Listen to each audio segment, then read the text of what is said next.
A black elderly woman helps one injured biker at midnight. But the next morning, 3,000 Hells Angels line her street. She thought she was just doing what's right, helping a stranger bleeding in the dark. But when the sun came up, her quiet town turned into a war zone of judgment, cameras and roaring engines. Why did thousands of bikers show up to thank her? What secret are they carrying that could change her life and the town forever?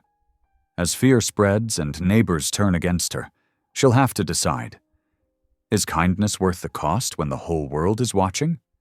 Because sometimes, one act of love doesn't just save a life. It starts a revolution. Would you still open your door if the world told you not to? Drop a comment below and share which part of the world you're tuning in from today. If you enjoy stories like this, don't forget to subscribe for more. The air hung heavy in Miss Evelyn Turner's modest living room, thick with summer moisture that even her ancient rotating fan couldn't dispel. The soft clicking of her knitting needles kept time with the gospel music playing low on her trusty radio, its warm glow casting shadows across her weathered hands.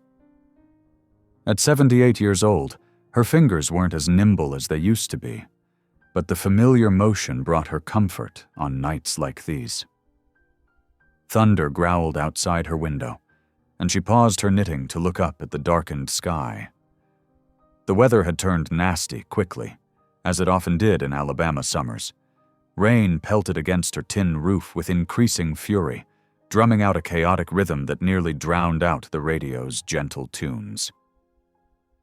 "Lord, watch over any souls caught out in this weather," she murmured, returning to her knitting. The half-finished blanket in her lap was meant for the church's next charity drive. Miss Evie, as everyone in town called her, believed idle hands were the devil's workshop. The crash came without warning, a horrible screech of metal followed by an impact that seemed to shake the very foundation of her small house. Miss Evie's knitting needles clattered to the floor as she struggled to her feet, her heart hammering against her ribs. "Good Lord in heaven," she gasped, shuffling to her window. Through the rain-streaked glass, she could make out sparks dancing off twisted metal in the drainage ditch across the road. A motorcycle lay mangled there, its wheel still spinning slowly in the muddy water. The screen door of the house next door creaked open, and her elderly neighbor, Martha Wilson, called out, "Evelyn, don't you dare go out there! I'm calling the police!" But Miss Evie was already reaching for her rain jacket and the old battery-powered lantern she kept for power outages. Her hands trembled as she pulled on her rubber boots, but her voice was steady when she called back. "Someone could be dying out there, Martha. I can't wait." The rain stung her face as she stepped out onto her porch. Lightning split the sky, illuminating the crash scene in stark detail. Miss Evie clutched her lantern tighter and made her way down her front steps, her boots squelching in the mud. "Hello," she called out, moving carefully toward the wreckage. "Can anyone hear me?" A low groan answered her, barely audible over the storm. Following the sound, she found him sprawled in the wet grass, a large man in leather, face down and struggling to breathe. Miss Evie knelt beside him, her knees protesting the movement. "Don't try to move," she instructed, her nurse's training from decades ago taking over. "I need to check if you've hurt your spine." The man turned his head slightly, and Miss Evie's lantern illuminated his face. Tattoos crept up his neck, disappeared into his mud-soaked beard, and his eyes were wild with pain and confusion. Blood mixed with rain on his forehead, running down into his eyes. "Help," he managed to gasp out. "Can't breathe right." Miss Evie did a quick assessment with practiced hands. No obvious spinal injury, but his ribs were likely bruised or broken. "I'm going to help you up," she said firmly. "We need to get you out of this rain." It took all her strength, but she managed to help him to his feet. He was easily twice her size, but desperation lent her strength as she guided him toward her house. Each step was a battle against mud and rain, the man leaning heavily on her small frame. Inside, she led him to her couch, covered with one of her handmade quilts. "Lie down here," she instructed, already gathering her first aid supplies. The man collapsed onto the couch, leaving muddy streaks on her clean fabric. But Miss Evie didn't spare a thought for the mess. Working with trembling but skilled hands, she cleaned his wounds and bandaged what she could. The cut on his forehead needed stitches, but her butterfly bandages would have to do for now. His breathing worried her most, shallow and labored, suggesting bruised ribs. "I'm Miss Evelyn Turner," she said as she worked, keeping her voice calm and steady. "Can you tell me your name?" "Rex," he managed between pained breaths. "Rex Donovan." The rain continued its assault on her tin roof as Miss Evie tended to Rex's injuries. She found herself doing what she'd always done when facing difficult situations. She prayed. Her soft voice lifted in earnest supplication, asking for healing and comfort for the stranger on her couch. Between prayers, she hummed old hymns. "Amazing Grace," "His Eye is on the Sparrow," songs her mama had taught her long ago. The familiar melodies seemed to calm Rex. His breathing gradually became more regular, his tense muscles relaxing slightly. Hours passed this way, Miss Evie alternating between checking his vital signs, adjusting his bandages, and offering quiet comfort through prayer and song. The storm gradually moved on, leaving behind only a gentle patter of rain. As the first hints of dawn began to lighten the sky, Rex's hand suddenly reached out and caught hers. His grip was surprisingly gentle for such large, rough hands. "You sound like my mama," he whispered, his voice thick with emotion. "She used to sing those same songs." Miss Evie squeezed his hand gently, watching as the rising sun began to paint her living room walls in soft golden light. She sat there, holding the hand of this stranger whom Providence had quite literally thrown at her doorstep, unaware that this night would mark the beginning of a profound change, not just for her, but for her entire community. Around her, the small town of Maple Street was beginning to wake up to face another day. But this day would be different from all the others that had come before. The old nurse and the injured biker had no way of knowing it yet, but their unlikely meeting in the middle of a storm was about to set in motion events that would challenge and change everything their small Alabama town thought it knew about faith, forgiveness, and the power of unconditional kindness. Outside her window, the sun continued its slow climb into the morning sky, its warm light touching the wet leaves and making them shimmer like jewels. Inside, Miss Evie sat quietly, her hand still held in Rex's grateful grip as the new day began. The morning sunlight streamed through Miss Evie's living room windows, casting long shadows across her worn carpet. As the darkness retreated, she could finally see the full extent of Rex's injuries in the clear light of day. His face was a canvas of purple bruises, and dried blood had crusted around the butterfly bandages she'd applied to his forehead. His leather jacket lay draped over her rocking chair, torn and mud-stained from the accident. Rex stirred on the couch, his large frame making her old furniture creak. His eyes fluttered open, revealing a vulnerability that touched her heart. Gone was the wild, pain-filled gaze from the night before. Instead, she saw something raw and human in those eyes, something that reminded her of the lost souls she'd nursed during her 40 years at County General. "How are you feeling this morning?" Miss Evie asked softly, adjusting her shawl around her shoulders. "Like I got hit by a truck." Rex managed a weak smile, then winced. "But I reckon I'm alive thanks to you, ma'am." "You need proper medical attention," she said, her nurse's instincts kicking in as she noticed his labored breathing. "But first, let's get some food in you. Think you can manage some oatmeal?" He nodded carefully, mindful of his injuries. Miss Evie shuffled to her kitchen, her arthritis more pronounced after the long night. She put the kettle on for tea and stirred up a pot of oatmeal, adding a spoonful of brown sugar the way her mama used to make it. As she worked, she could hear Rex's ragged breathing from the living room. She'd seen enough injuries in her career to know his ribs needed proper examination. Picking up her old rotary phone, she dialed 911, speaking quietly into the receiver. "Yes, I need an ambulance at 417 Maple Street. I have a motorcycle accident victim with suspected broken ribs and possible internal injuries." Returning to the living room with a tray, she found Rex attempting to sit up.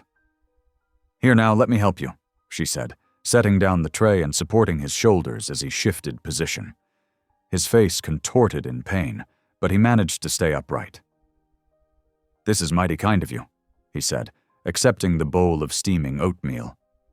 His hands shook slightly as he took the spoon, but he managed to eat slowly. Miss Evie poured him a cup of chamomile tea, adding a touch of honey. "It's what anyone would do," she replied, though they both knew that wasn't true. Not everyone would have ventured out in a storm to help a tattooed biker.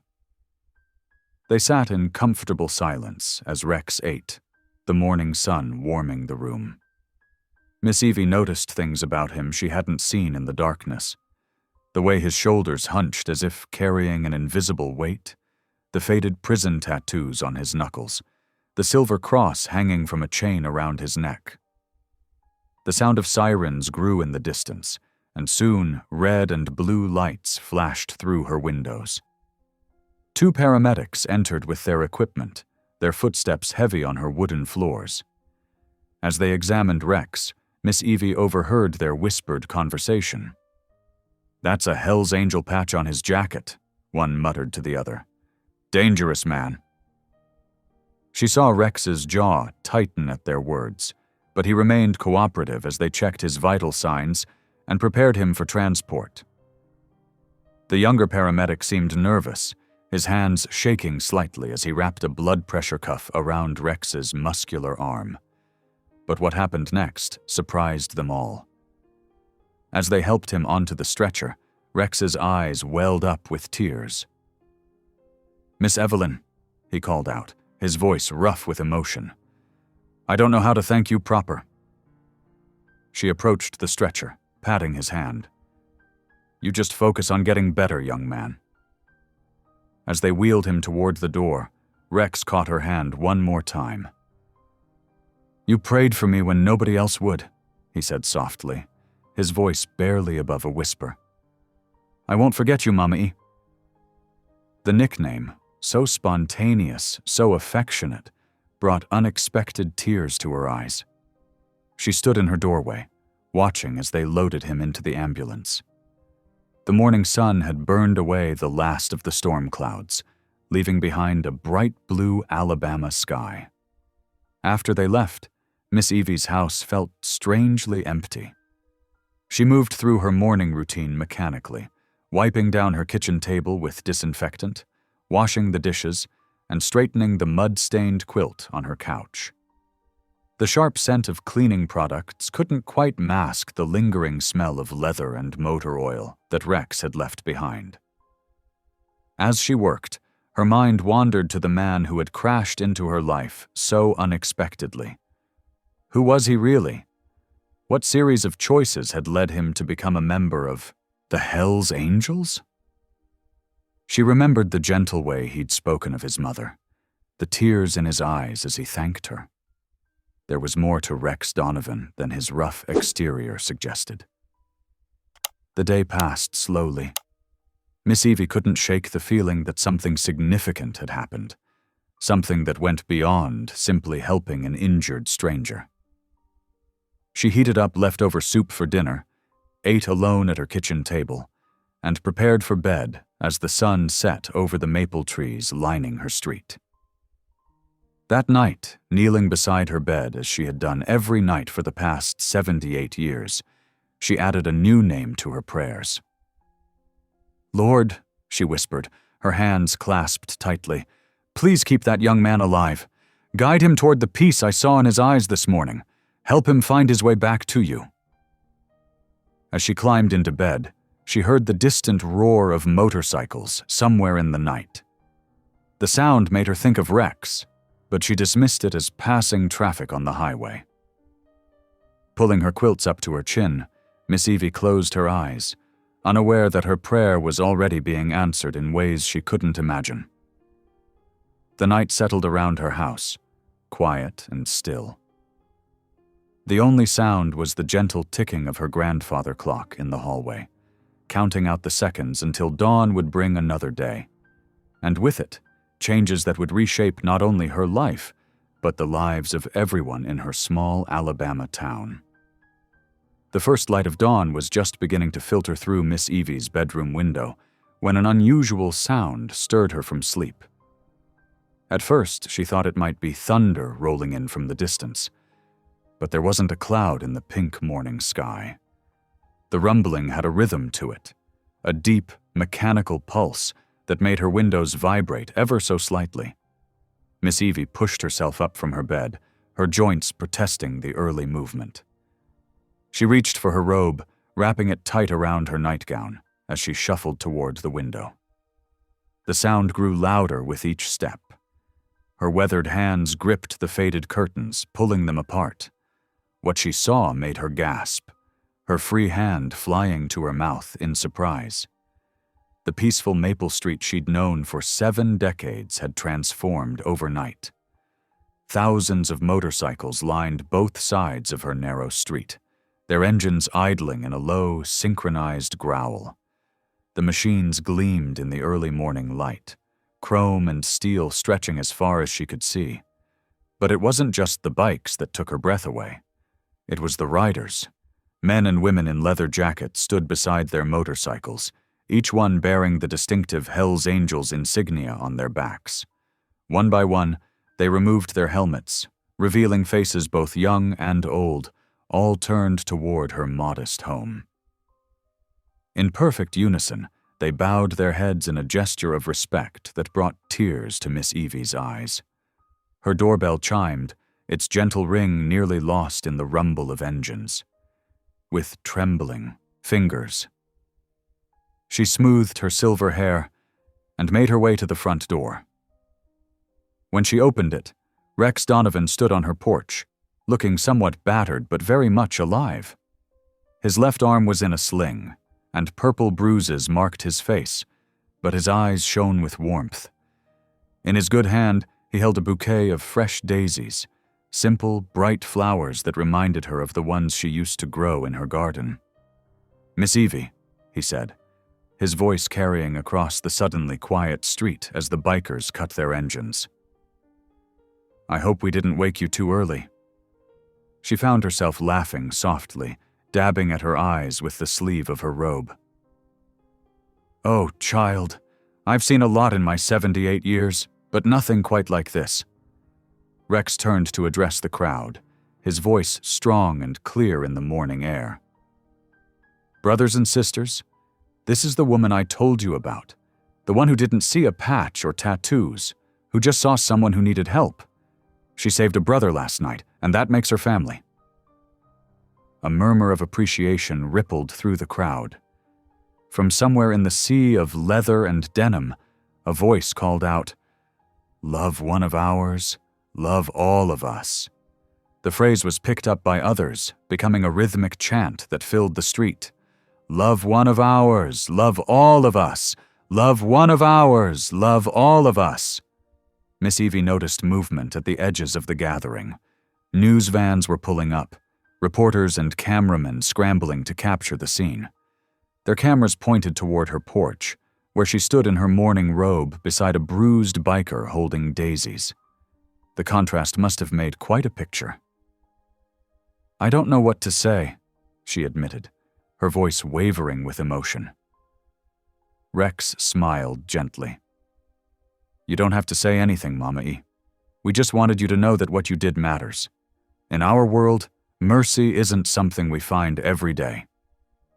Looking out at the sea of faces, faces that many would cross the street to avoid, Miss Evie felt a surge of maternal love.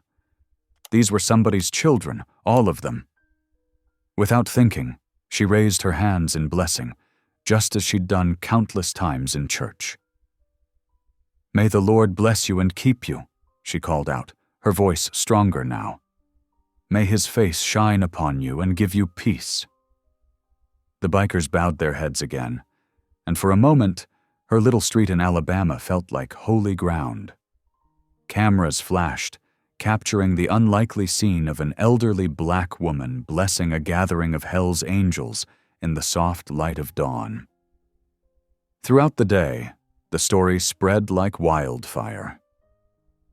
Miss Evie's phone rang constantly with calls from reporters wanting interviews.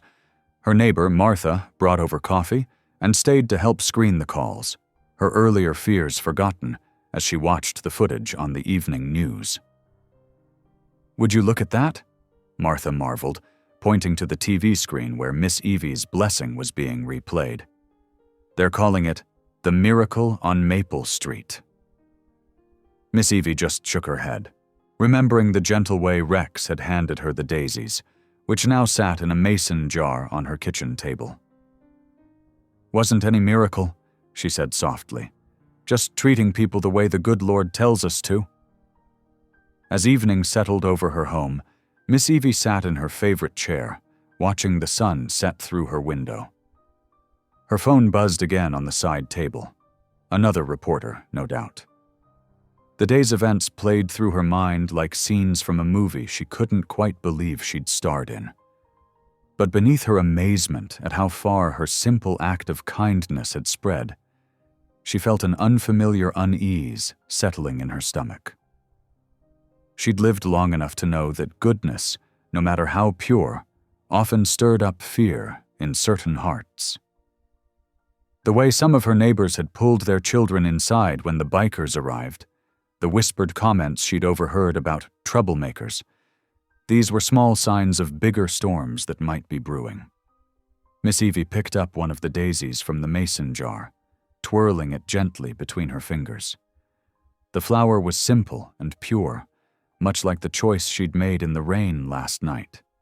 But even the simplest choices could ripple out in unexpected ways, touching lives far beyond her little porch on Maple Street. Her phone buzzed again in the growing darkness. She let it ring, choosing instead to sit quietly with her thoughts and the weight of what her small act of mercy had begun. Sunday morning dawned clear and bright, the kind of Alabama morning that usually lifted Miss Evie's spirits. She put on her best church dress, the pale blue one with tiny white flowers, and pinned her silver cross brooch carefully at her throat. As she drove her old Buick the 3 blocks to First Baptist, she hummed Amazing Grace softly to herself. But something felt different the moment she stepped through the church's familiar double doors. The usual warm greetings turned to hushed whispers. Heads bent together in the pews, eyes darting her way before quickly looking down. Miss Evie's shoes clicked against the polished floor as she made her way to her usual seat. Third pew from the front, right side, where she'd sat every Sunday for 43 years. Mrs. Anderson, who usually saved her a spot, had spread her Bible and purse across the empty space. "Oh, this seat's taken," she muttered, not meeting Miss Evie's eyes. "Of course," Miss Evie replied quietly, moving to sit a few rows back. The wooden pew felt harder than usual beneath her. Pastor Harold Jennings stood at the pulpit, his silver hair catching the morning light through the stained glass windows. His sermon today was about Daniel in the lion's den, about courage in the face of opposition.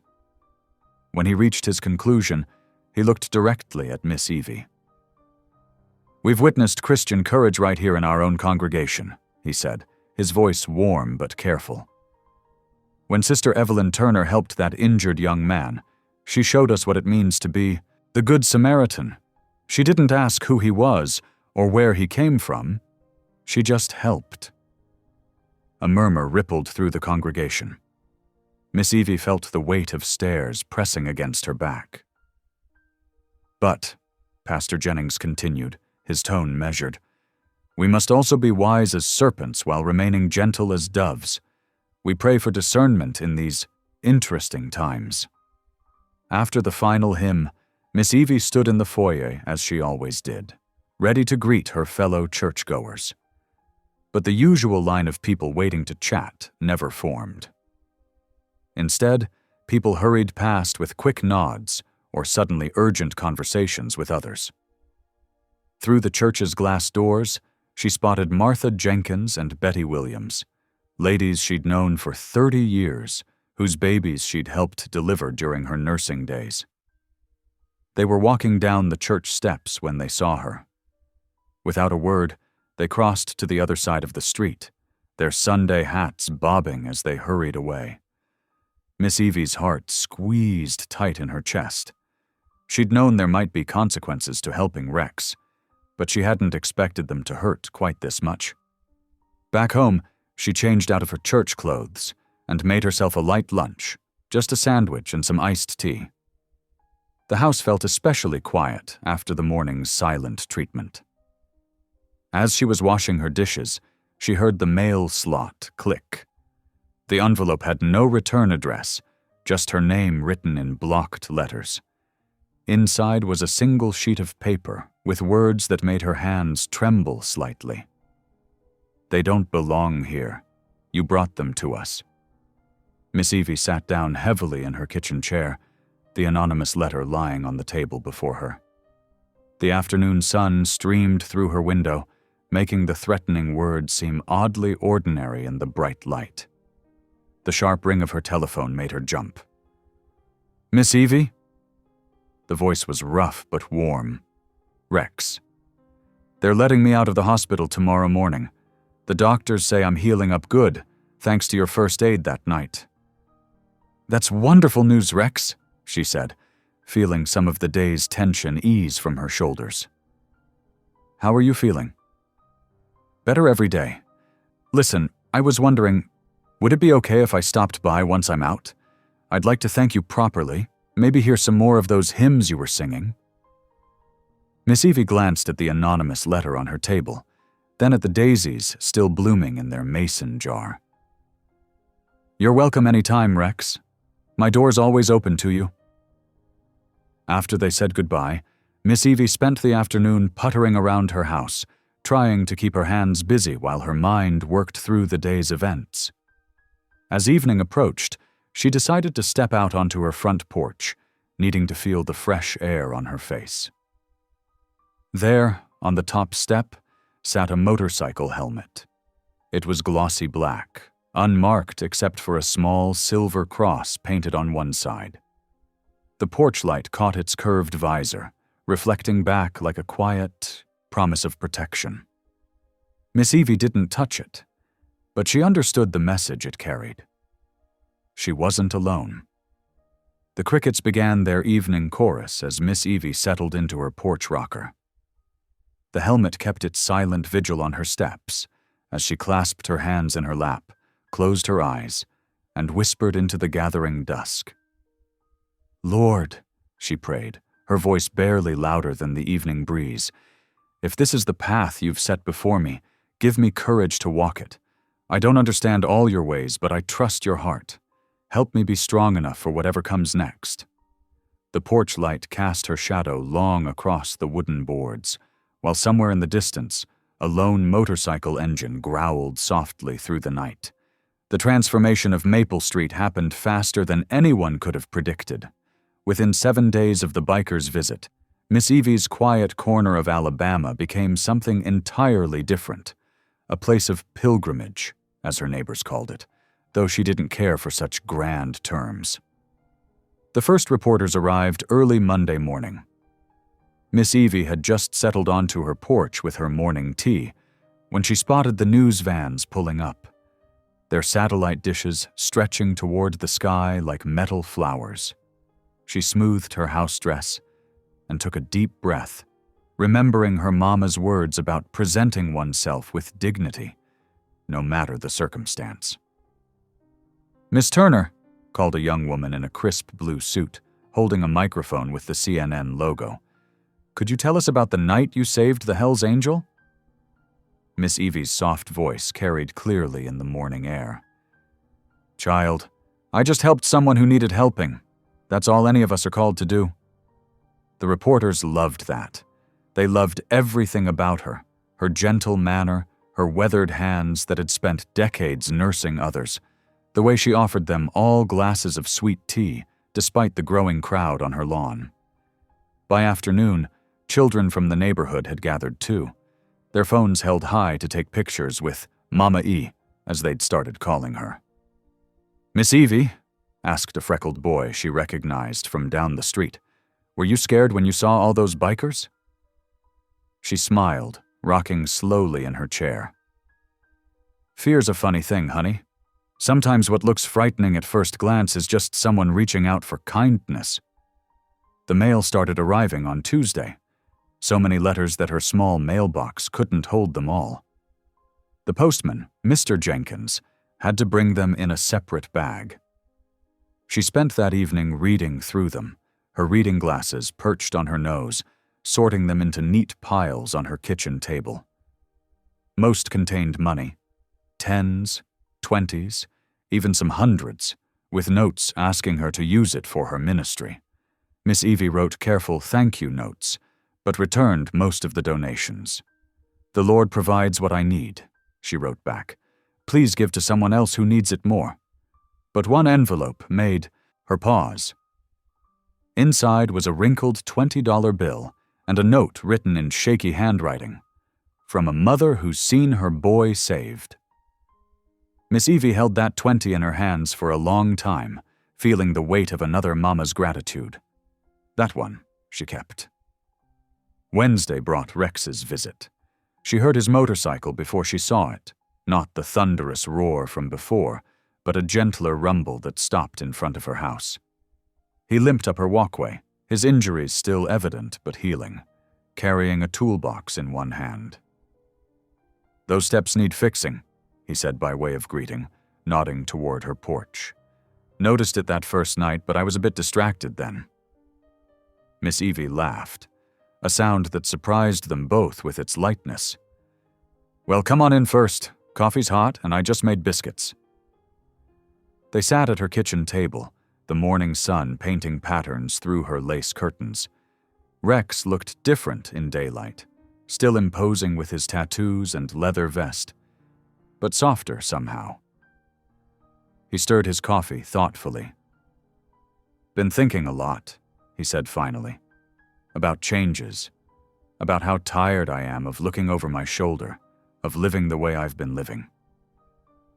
Miss Evie waited, giving him space to find his words. "Your husband," Rex continued, "the picture there on the wall, he looks like he was a good man." "The best," Miss Evie agreed. "James always said that kindness is the only sermon that preaches itself, lived by those words every day of his life." Rex nodded slowly. "That night, when you helped me, that was the first real kindness I'd seen since my mama passed.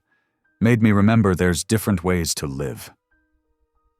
They finished their coffee in comfortable silence, then spent the next 2 hours repairing her porch steps. Rex worked carefully, measuring twice before each cut, while Miss Evie held nails and passed tools. As he packed up to leave, he paused at the bottom of the newly fixed steps. "Miss Evie, would you—" He cleared his throat. "Would you pray that I find a way to start over?" "Every day," she promised, and meant it. That evening, as the sun was setting, the rumble of motorcycles returned. But this time, it was different. A group of bikers, some wearing Hells Angels patches and others in plain leather, pulled up with rakes and garbage bags. Without a word, they spread out across her yard, clearing away dead leaves and debris, trimming her overgrown bushes. Miss Evie brought out a pitcher of lemonade and watched them work. These men society feared, as they carefully tended her garden. Mrs. Peterson next door peeked through her curtains, then quickly closed them. Later that night, Miss Evie's phone rang. It was her friend Dorothy from church, calling to tell her about the county meeting being held across town. "They're saying terrible things, Evie," Dorothy whispered. "Some folks are demanding you send them away. They're scared of having so many bikers around." Miss Evie looked out her window at her freshly cleaned yard, at the careful work of those supposedly dangerous men. "Thank you for telling me, Dorothy," she said quietly. "But I won't be attending any meetings about sending people away. The Lord sends folks to us for a reason, and it's not our place to turn them back." After hanging up, Miss Evie sat in her favorite chair, feeling the subtle tremor of conflict building in her small town. But as she looked at the wrinkled $20 bill on her table, that mother's grateful offering, and thought of Rex's honest eyes asking for prayers, she knew in her heart she was exactly where she needed to be. The evening crickets started their chorus outside, a familiar sound in an increasingly unfamiliar time. Miss Evie picked up her worn Bible and began her nightly readings, the pages turning softly in the quiet house, while distant engines rumbled through the darkening streets of Maple Street. Sunday morning dawned clear and bright, the kind of Alabama morning that made everything look fresh and new.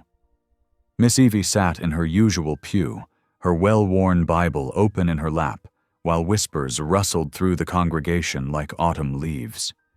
Rex had slipped in quietly just before the service began, looking uncomfortable in clean jeans and a pressed white shirt, his tattoos peeking out at the collar and wrists. Pastor Jennings stood at the pulpit, his gentle voice carrying through the familiar wooden rafters. "Today, we have a special guest who'd like to share his testimony. Rex Donovan, would you please come forward?" Rex's boots echoed on the hardwood floor as he made his way to the front. Miss Evie could see his hands trembling as he gripped the podium, his knuckles white with tension. The congregation sat in uneasy silence. Rex cleared his throat. "I never thought I'd be standing in a church again. Not after everything. My mama tried her best to raise me right, but I chose wrong paths. Drugs came first, then the outlaw life." He paused, his voice growing stronger. "When Mama died while I was locked up, I thought that was it. No more chances. No more hope." The church was silent now, every eye fixed on this large man whose voice carried such raw pain.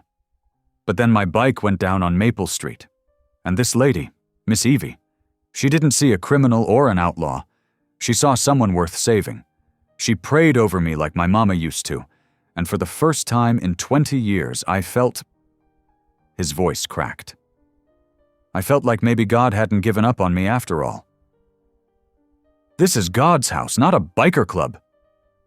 The shout came from the back, angry and sharp. Mr. Peterson, one of the church elders, had risen to his feet, his face red with fury. "We shouldn't be giving platform to criminals." "Brother Peterson, please!" Pastor Jennings started, but more voices joined in. "He's right. What's next? Drug dealers giving testimonies? This isn't what this church stands for. What about our children's safety?" Miss Evie watched as Rex's shoulders hunched, the old shame creeping back into his posture. She stood up slowly, her aged voice cutting through the chaos. "The church stands for grace," she said firmly, "just like Jesus stood for the woman at the well, for tax collectors, for all those society rejected." But the damage was done.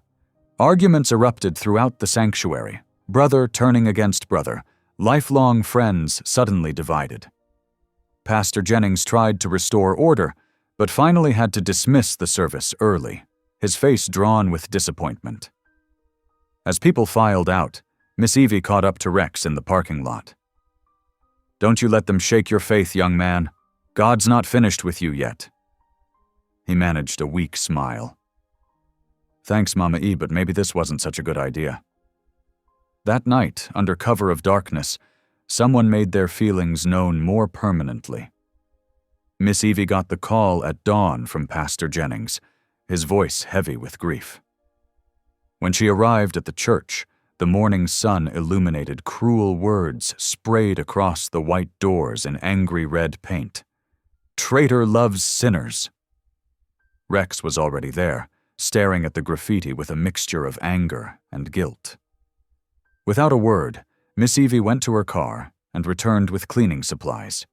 She'd somehow known to bring them. They worked side by side in the growing heat, scrubbing at the hateful words.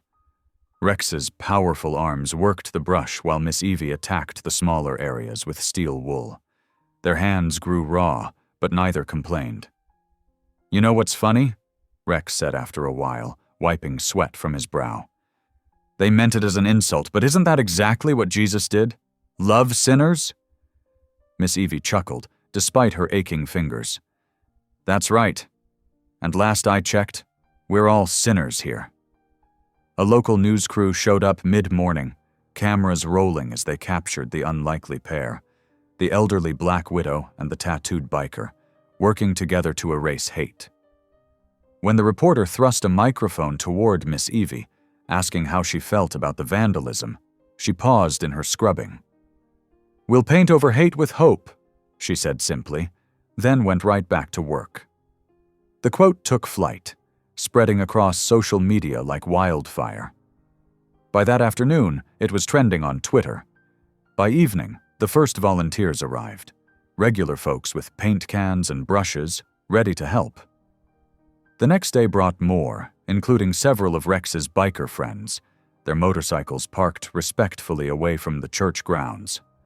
Together, they didn't just clean the graffiti, they repainted the entire church. Young and old, bikers and church ladies working side by side. Someone brought donuts. Another group ordered pizza.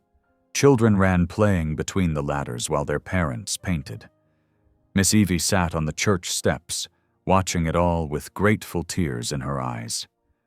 Rex settled beside her, his clothes speckled with white paint. "Look at that," she said softly, gesturing to where Mrs. Peterson, the vandal's wife, was showing a young biker how to properly trim around the windows. Sometimes love speaks louder than fear. The piece felt fragile, like a candle flame in wind, but it was there. For this moment at least, hope was winning over hate on Maple Street. As the afternoon sun began to fade, the fresh paint gleamed bright white against the darkening sky. Voices mixed in happy chatter, the sound of fellowship drowning out the memory of Sunday's anger.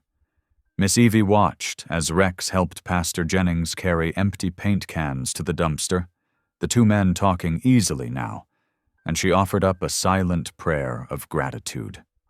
3 days after the church painting, Miss Evie stood in her kitchen surrounded by the familiar scents of home cooking.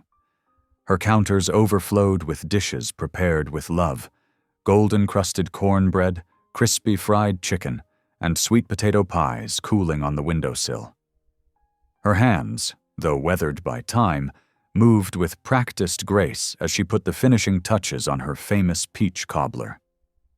The morning had started early, with church ladies and bikers alike showing up to help set up tables on the lawn. They'd strung twinkling lights between the oak trees and arranged mismatched chairs in long rows.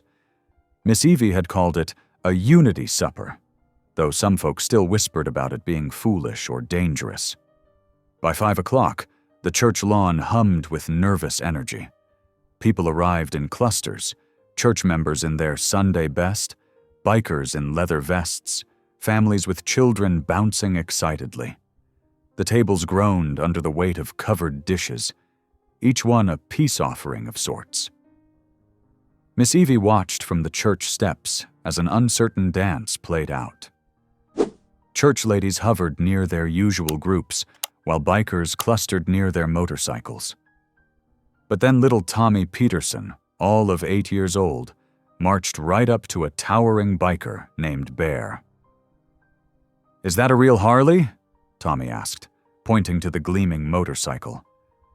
Bear's weathered face broke into a gentle smile. "Sure is, little man. Want to learn how to polish it?" Before long, A small crowd of children gathered around various motorcycles, their laughter mixing with patient instructions from leather-clad teachers. Parents who'd been holding back edged closer, curiosity winning over caution. At a corner table, 90-year-old Mr. Jenkins, a World War II veteran, found himself sharing war stories with 3 younger veterans who happened to be bikers. Their animated conversation drew others in, the shared experiences of service bridging the gap between their different worlds. "Miss Evie," Rex called from near the food tables, "I think it's time." She nodded, making her way to the center of the gathering. The buzz of conversation slowly quieted as Pastor Jennings stepped forward, raising his hands. "Brothers and sisters," he began, his voice carrying across the lawn. "We gather tonight not as separate groups, but as one, community under God's grace. Let us bow our heads in prayer." For the first time since the controversy began, everyone, church members, bikers, curious neighbors, bowed their heads together. The evening breeze carried Pastor Jennings' words of blessing, speaking of unity, forgiveness, and new beginnings. The meal that followed felt like a modern-day loaves and fishes miracle. Despite the huge turnout, the food seemed endless. Church ladies shared their secret recipes with interested bikers. Children darted between tables, creating impromptu games. The tension that had gripped their community began to melt like butter on warm cornbread. As twilight settled in, someone brought out candles, placing them in mason jars across the tables. The soft light transformed the gathering, casting a gentle glow over faces that now smiled more easily at one another. Miss Evie stood slowly, her voice carrying over the gentle murmur of conversation. "Let's sing together," she suggested, and began the first notes of Amazing Grace. Her voice trembled slightly with age, but held steady with conviction. One by one, others joined in, first the church choir members, then other congregants, and finally, surprisingly strong voices from the bikers. The harmony swelled in the evening air, a testament to the power of shared faith over fear. Rex made his way through the crowd to kneel beside Miss Evie's chair. His eyes shimmered in the candlelight as he watched the scene before them. Children sleeping on their parents' laps, old women sharing dessert with tattooed bikers, Pastor Jennings deep in conversation with a group that included both church deacons and Hell's Angels. "Maybe this is what redemption looks like," Rex said softly, his voice thick with emotion. "Not just for me, but for all of us." Miss Evie reached out to pat his hand, her heart full of quiet joy. The evening wrapped up naturally, with people lingering to help clean up, exchange phone numbers, and make plans for future gatherings. The spirit of community that her late husband had always preached about felt alive and real. Later that night, Miss Evie sat on her porch, watching fireflies dance in her garden. The empty dishes were washed, the leftovers distributed, but the warmth of the evening stayed with her. She thought of her husband, and how he would have loved this night. He'd always said that the church's true power lay not in its walls, but in its ability to bring people together in love. The phone's sharp ring cut through her peaceful reflection just before midnight. When she answered, Deputy Wilson's usually cheerful voice carried a note of concern. "Miss Evie," he said, his tone serious, "I hate to disturb you so late, but I needed to warn you. We've received some threats, nothing specific, but enough to worry us. I'd feel better if you'd be extra careful tonight." She thanked him calmly, but after hanging up, she sat very still in her darkened living room, the joy of the evening, casting shadows against this new reality. The fireflies continued their dance outside her window, unaware that the peace they witnessed might be more fragile than anyone had hoped. The peaceful night shattered at 3 a.m. Miss Evie stirred in her bed, her nose twitching at an acrid smell that didn't belong. Smoke. The realization hit her like a physical force, jolting her fully awake. Orange light flickered beneath her bedroom door, casting demonic shadows on her walls. Her chest tightened as she shuffled into her house shoes, grabbing her shawl with trembling hands. The hallway already swirled with thick smoke, and she could hear the hungry roar of flames from her kitchen. The heat pressed against her face like an open oven. "Lord, help me," she whispered, dropping to her knees where the air was clearer. The wooden floor burned hot against her palms as she crawled toward the front door. Behind her, something crashed, probably the kitchen cabinets giving way. Her eyes stung and watered as she reached for the doorknob. It burned her palm, but she turned it anyway, tumbling onto her front porch. The cool night air hit her smoke-filled lungs, making her cough violently. "Miss Evie," a voice called out. Her neighbor, Tom Wheeler, ran across his yard in striped pajamas. "Good Lord, your house!" She couldn't answer through her coughing, but she heard other voices now, more neighbors emerging from their homes.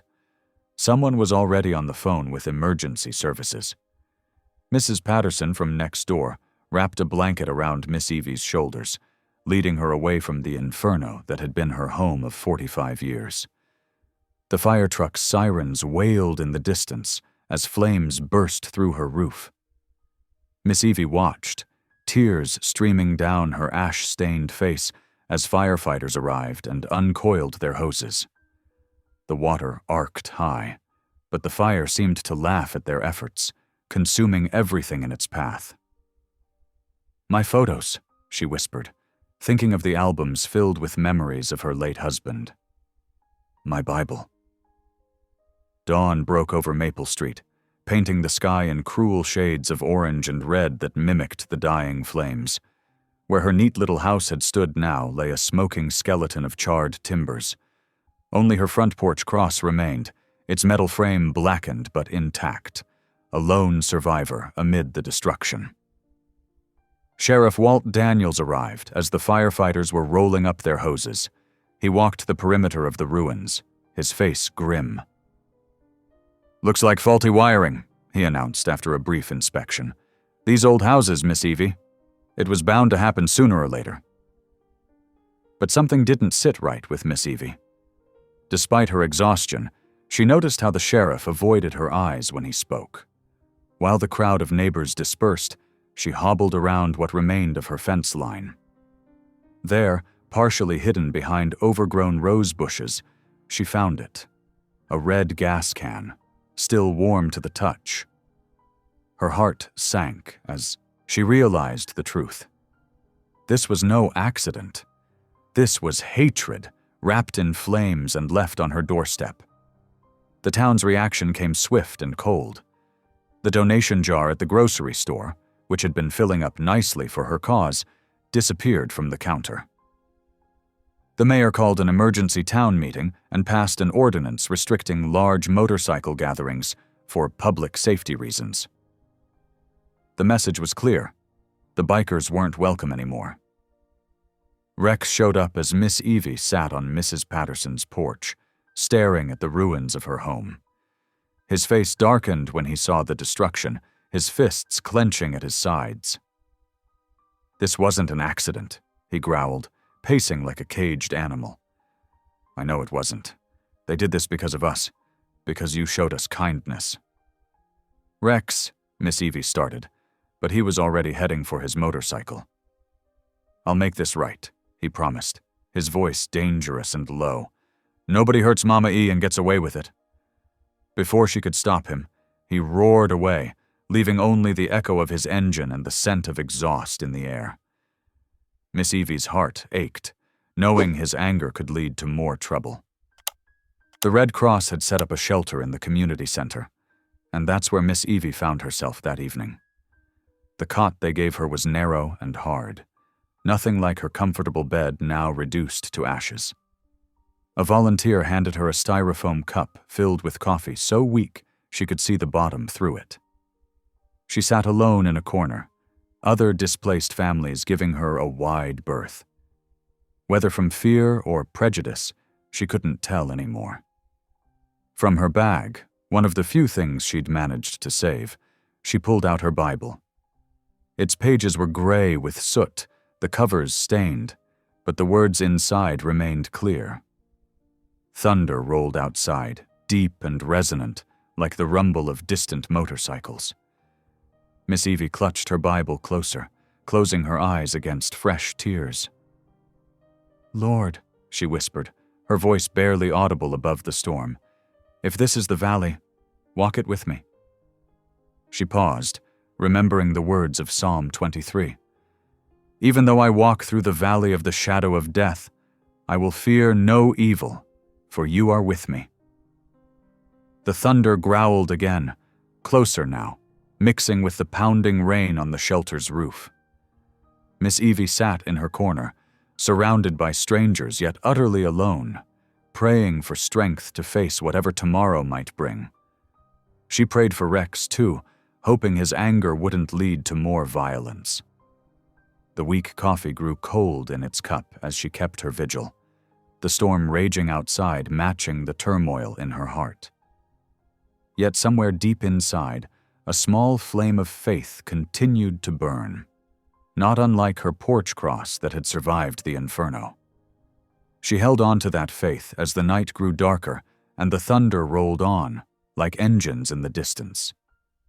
The roadside rest motel stood just off Highway 27, its neon sign flickering weakly against the dawn sky. Room 13 became Miss Evie's temporary home, a cramped space with faded wallpaper and a mattress that had seen better days.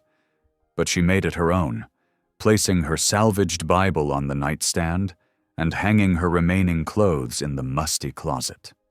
Her savings, carefully built over decades of nursing work, dwindled with each week's rent payment. Still, every morning she rose before sunrise, put on her best church dress, one of 3 outfits she'd managed to save, and walked the half-mile to First Baptist. The church steps became her morning sanctuary. She'd sit there, watching the sun climb over the town that had turned its back on her, and pray. It started with one cat, a scraggly orange tabby that crept up beside her that first morning. By the end of the week, 5 strays gathered around her feet as she shared bits of her breakfast biscuit. "Looks like you've got yourself a congregation," Pastor Jennings said one morning, settling beside her on the steps.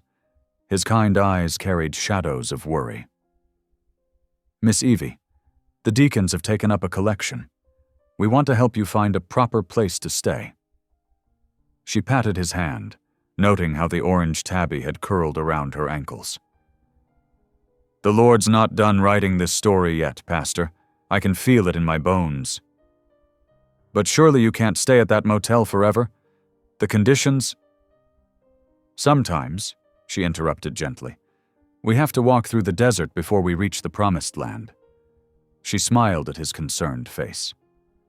"I've got enough manna for today, and that's all any of us are promised." The pastor visited her often after that, bringing coffee and companionship. They'd sit in the plastic chairs outside her motel room, watching trucks rumble past on the highway, talking about faith and persistence. One afternoon, while sorting through her mail, mostly sympathy cards from distant relatives, she found an envelope with no return address. Her hands trembled as she recognized Rex's bold handwriting. "Dear Mama E, don't worry about us. We're doing something. Wait for us. Keep the faith like you taught me." She pressed the letter to her heart, whispering a prayer of protection for whatever plan was brewing in Rex's determined mind. The days stretched into weeks. The media circus that had descended on their small town packed up their cameras and moved on to fresher stories. Miss Evie's name faded from the headlines, but her quiet acts of faith continued. It started when she noticed a young mother in the motel room next door struggling to feed her 3 children. Miss Evie shared her evening meal, stretching 2 portions into 5. The next day, She used some of the leftover donation money to buy extra groceries.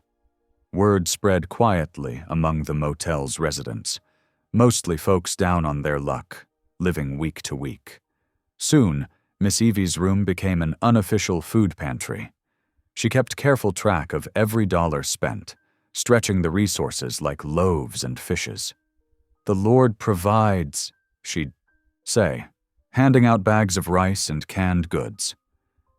"We just have to be willing to share what He gives us." She set up a small table outside her room, covered with a checkered cloth saved from the fire. There, she'd serve coffee and day-old donuts donated by the local bakery. People would gather, sharing their stories and struggles. Some were homeless, others running from troubled pasts, but all found acceptance in Miss Evie's presence. "You lost everything," one man said, clutching a cup of coffee. "But here you are, giving what little you have left." Miss Evie smiled, thinking of Rex's letter hidden under her pillow. "Sometimes losing everything helps you find what matters most." The stray cats became regular visitors to her impromptu food ministry. She named the orange tabby Grace, and it seemed fitting when the cat started bringing her kittens around. Miss Evie would save bits of tuna and milk for them, seeing in their survival her own stubborn persistence. At night, after her visitors had gone and the highway traffic thinned, she'd sit in her chair watching the stars. The motel's neon sign cast pink shadows across her face as she prayed. For Rex, for the town, for healing in hearts hardened by fear. She kept a small notebook, recording each act of kindness she witnessed. The truck driver who brought her fresh vegetables from his garden. The motel manager who quietly reduced her weekly rate. The children who drew her pictures of hope. Each entry became a testament to the light that could shine even in the darkest valleys. "Lord," she'd pray each night, "help me be a window for your love, even from this humble place." The wall above her bed gradually filled with children's drawings, crude crayon sketches of houses, flowers, and smiling faces. Each one represented a family she'd helped feed, a moment of connection in lives often overlooked by society. When the local paper ran a small story about her motel ministry, Miss Evie simply said, "Sometimes you have to lose your house to build a bigger home in your heart." Each morning, she'd wake to find more donations left outside her door.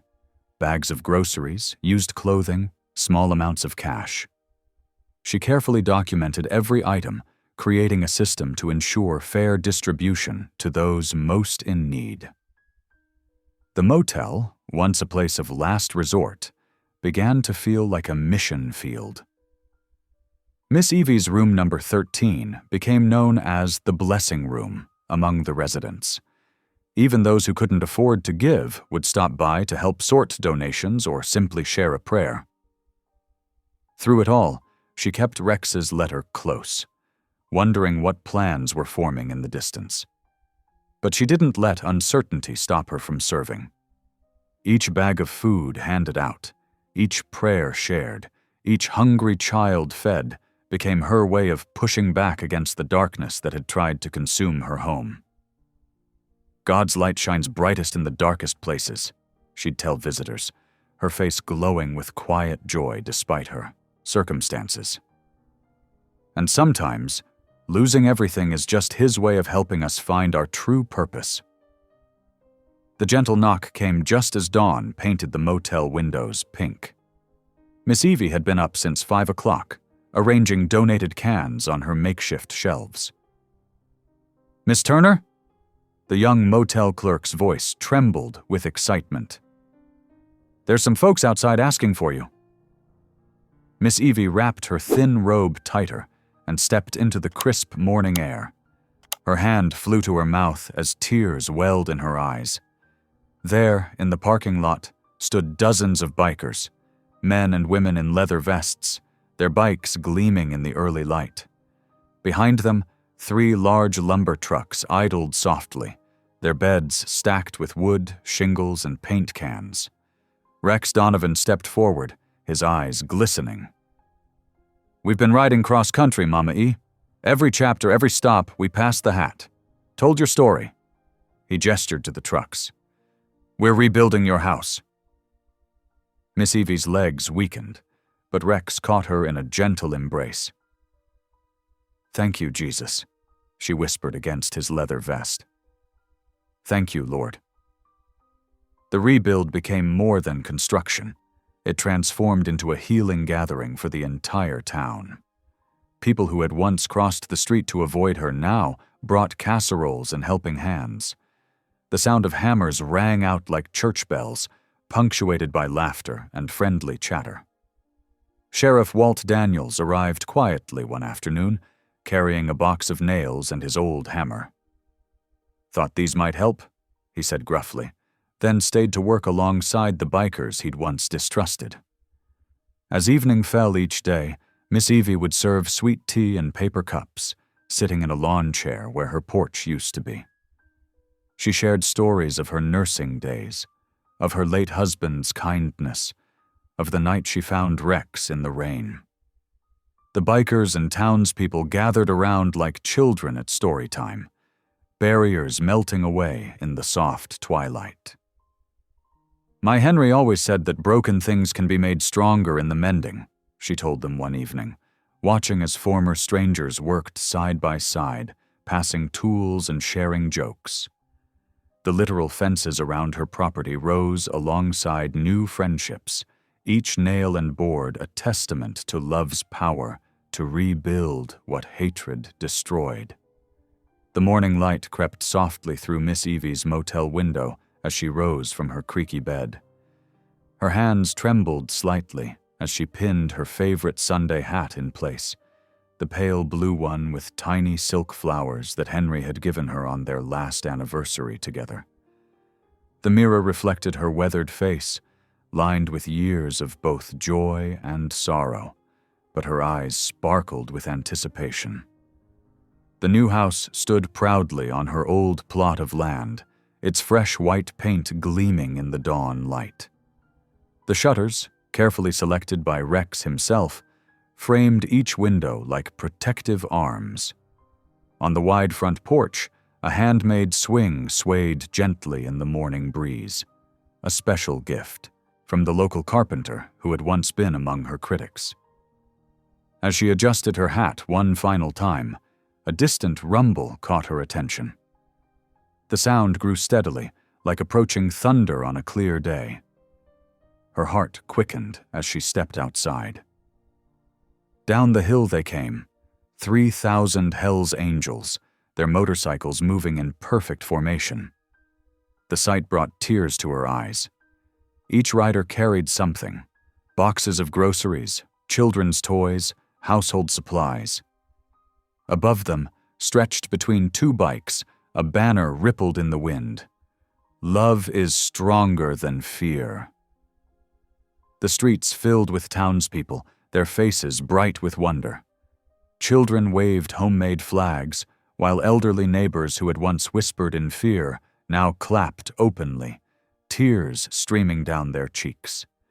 The divide that had torn their community apart seemed to heal with each passing moment. Rex dismounted his bike and approached her, his boots clicking against the new concrete path. In his rough hands, he held a small silver keychain with a delicate cross charm. "You rebuilt me before you rebuilt this house," he said softly, pressing the key into her palm. "You showed me what real strength looks like." Miss Evie's voice carried across the crowd as she invited everyone to gather in the front yard. Together, bikers, townspeople, old friends, and former foes, they bowed their heads in prayer as the setting sun painted everything in warm, golden light. The golden evening light cast long shadows across Miss Evie's new front lawn, where children darted between parked motorcycles, their laughter mixing with the gentle murmur of conversations. Some of the younger ones were getting impromptu lessons in motorcycle maintenance from grinning bikers, while others played hopscotch on the freshly paved driveway. Miss Evie stood on her new porch, her weathered hands resting lightly on the smooth wooden railing. The sweet scent of magnolia blossoms drifted through the air, mingling with the lingering aroma of barbecue from the day's celebration. She watched as little Sarah Johnson, whose grandmother had once crossed the street to avoid her, sat perched on a Harley, while its owner showed her how to polish the chrome. Pastor Harold Jennings climbed the porch steps, his familiar footfalls creaking on the new wood. He joined her at the railing, his collar loosened in the warm evening air. His eyes swept across the scene before them, bikers and townspeople mingling freely, sharing stories and laughter. "You changed this town, Evelyn," he said softly, shaking his head in wonder. "Really changed it." Miss Evie's lips curved into a gentle smile, her eyes twinkling with quiet wisdom. "No, Pastor," she replied, her voice warm and sure. "God just used a tired old nurse and a broken biker to remind folks how to love." She paused, watching a group of children giggle as they tried on leather vests. "Sometimes the Lord works in ways we'd never expect." As twilight began to deepen the sky to purple, Rex stepped away from where he'd been chatting with some local mechanics. He raised his hand, and a hush fell over the crowd. One by one, the bikers moved to their motorcycles, engines rumbling to life in perfect synchronization. The sound built slowly, a deep, steady rhythm like a massive heartbeat echoing through the valley. Without prompting, someone in the crowd began to sing. "Amazing Grace, how sweet the sound!" The voices grew stronger as others joined in, the old hymn rising above the thunder of engines. Bikers and church ladies, mechanics and school teachers, children and grandparents, all lifted their voices together. Miss Evie closed her eyes, letting the harmony wash over her like a blessing. When the last note faded away, she walked inside her new home. The walls still smelled of fresh paint, but it already felt like home.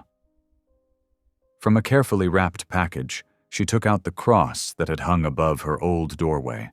Though blackened by smoke and scarred by flames, it remained intact, a testament to survival and faith. Standing on her tiptoes, Miss Evie hung the cross above her new doorway.